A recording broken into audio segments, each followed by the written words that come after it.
What's up? I'm Wilfred Cyrus. Today we're going to continue our lesson on how to make an orchestral drill beat. We have our instruments loaded up from part 1. I'm going to continue working on these a little bit. You want a drill beat to be dark. You want it to be eerie and ominous. You want there to be a lot of tension, a lot of suspense. So I kind of want to take what we have so far and mold it so it's even more eerie and there's even more tension. One of the things I did was reverse the piano I wrote. I used a few elements that are in normal time, and then the rest of it is in reverse. You can hear how it sounds.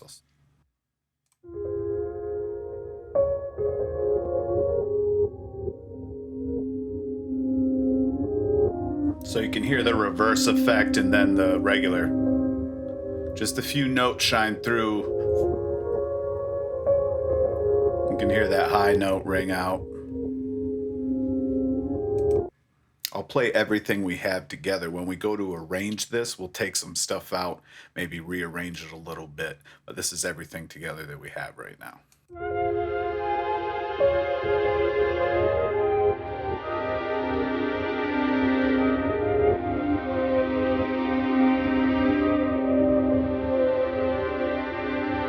All these instruments are running through their own effects chain, so I'll go over some of the effects I have.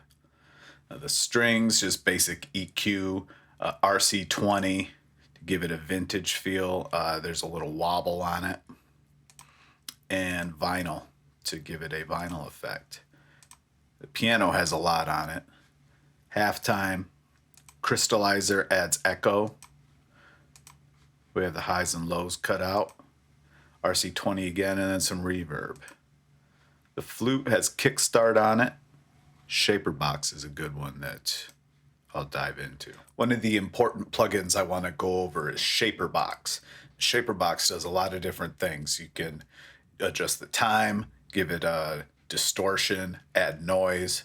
Filter is the one that I use the most, and some other effects. Now let's go into the filter and see this grid here. That's time. You can see the cursor going over time, and then the envelope here on this one is the filter. I'll go ahead and solo out the flute here so you can hear what it does.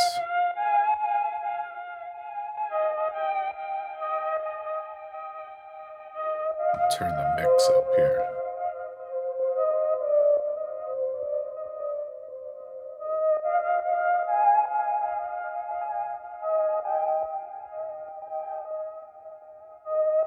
And you can hear it adjust the filter over time. Really useful plugin. And then on the ARP, the important plugin is the crystallizer. It's adding an echo.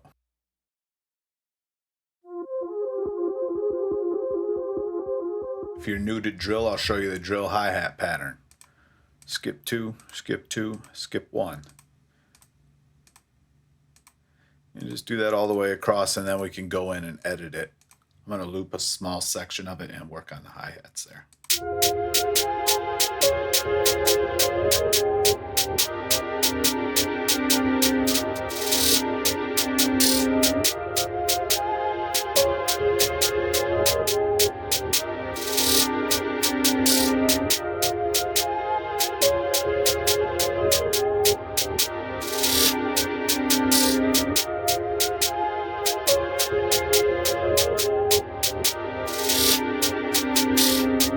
Here's what I came up with for the hi-hats.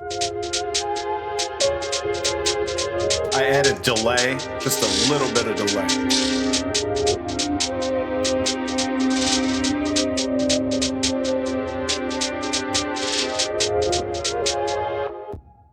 I usually like to make my hi-hats different on every single pattern, so this will be just what we start with, and then I'll vary it throughout the whole thing.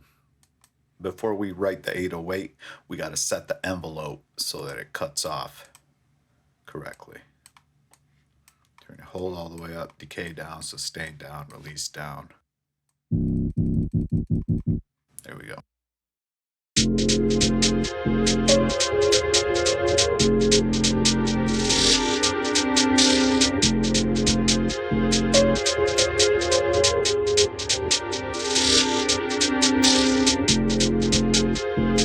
programmed in some of the 808s and I use slide notes. I want to explain those.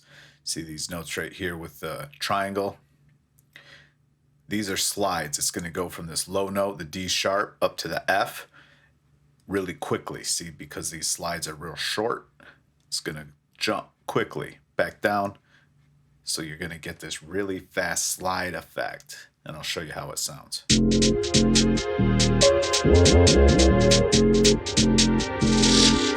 So in a drill beat, you use a lot of slide notes on the 808. It's real characteristic of a drill beat to use slide notes on the 808.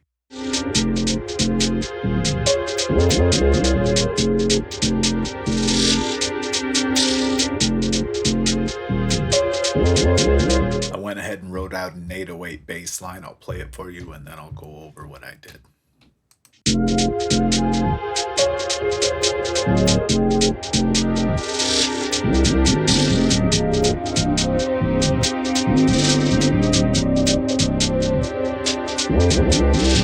So the first thing you'll notice is there are a lot of slide notes.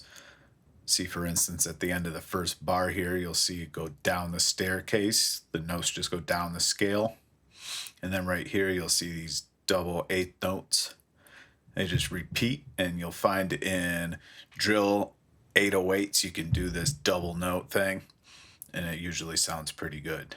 And then down on the bottom, you see these are slide notes too, but they create a stop effect because they slide down an octave, and it makes it sound like the 808 is stopping. Solo it out. You'll hear it stop every time.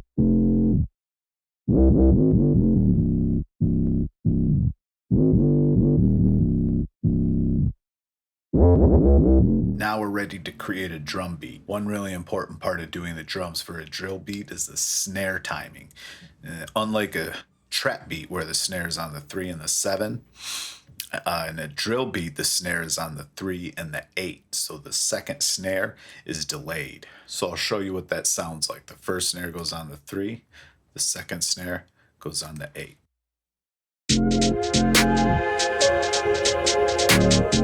All right, and we can just repeat that. I laid out a snare pattern so we can do the kick. When you're programming your kicks, you typically want to follow your bass line. Whenever there's a bass hit, you want to kick underneath that.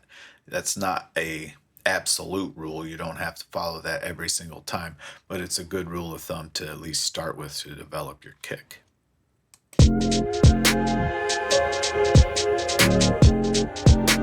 Now I want to program in some percussion. I'm going to start with this sound effect you'll always hear in drill beats. You know kind of a pattern I'm going for. And we'll adjust the volume.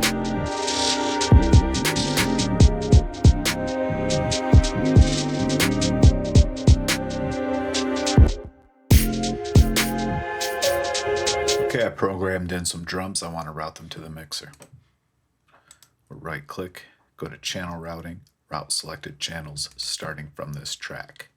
Okay, everything's routed to the mixer, and we'll play what we have so far.